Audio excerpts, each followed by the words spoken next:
কোন স্ত্রী যদি তার স্বামীকে রাতের বেলায় ফরজ গোসলের ভয়ে এবং ফজরের নামাজ মিস হয়ে যাবে এজন্য তাকে রাতে যদি একসাথে থাকতে না দেয়, এটা কতটুকু যৌক্তিক সেটা রাসূলের হাদিসের দিকে তাকালে আমরা বুঝতে পারবো। রাসূল করিম সাল্লাল্লাহু আলাইহি ওয়াসাল্লাম বলছেন, পৃথিবীর সমস্ত মেয়ে লোকেরা শোনো, তোমাদের স্বামীদের মর্যাদা এত বেশি আমি দিয়েছি, পৃথিবীতে যদি আল্লাহ সুবহানাহু ওয়া তাআলার পরে অন্য কাউকে সিজদা করা জায়েজ হতো, পৃথিবীর সমস্ত মেয়ে লোককে বলতাম তোমরা তোমাদের স্বামীদের পায়ে সিজদায় লুটিয়ে পড়ো। এই জন্য রাসূল করিম সাল্লাল্লাহু আলাইহি ওয়াসাল্লাম অন্য এক হাদিসের বর্ণনায় বলছেন, তোমাদের কোন স্বামী যদি তোমাদেরকে মিলন করতে অথবা সে তার জরুরতে তোমাদেরকে যদি ডাকে, এমন সময় তোমরা যদি খাবার রান্না করা অবস্থায় থাকো, অর্থাৎ একটা মেয়ে লোকের সবচেয়ে সেনসিটিভ জায়গা কোথায়? যখন সে রান্না করে, যখন সে রান্নাঘরে থাকে, সেখান থেকে সে অনেক দূরে যেতে পারে না, কারণ খাবার নষ্ট হয়ে যেতে পারে, খাবার পোড়া হয়ে যেতে পারে, তখন পুরো খাবারটাই নষ্ট হয়ে যাবে।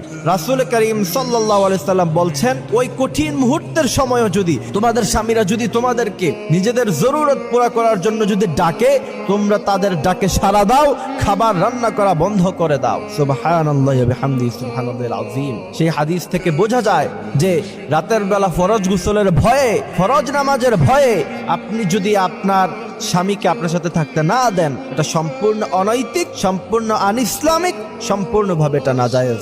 এরপরে আরেকটা হাদিস শোনাই। রাসূল করিম সাল্লাল্লাহু আলাইহি সাল্লাম বলছেন, কোন স্বামী যদি তার স্ত্রীকে জরুরতের জন্য ডাকলো আর তার স্ত্রী সুস্থ থাকার পরেও সাড়া দিল না, রাসূল করিম সাল্লাল্লাহু আলাইহি সাল্লাম বলছেন সারা রাত ফেরেশতারা তার উপরে লানত নাজিল করতে থাকে, আর এই অবস্থায় যদি মৃত্যুবরণ করে সোজাসুজি সে জাহান্নামে চলে যাবে। এই জন্য প্রিয় ভাইয়ারা আমার, আমাদের এই দুটি হাদিস থেকে আমরা যেটা বুঝতে পারলাম, রাতের বেলায় ঠুনকো অজুহাত দেখে স্বামীকে দূরে ঠেলতে পারবেন না, এটা কোনোভাবেই জায়েজ হবে না।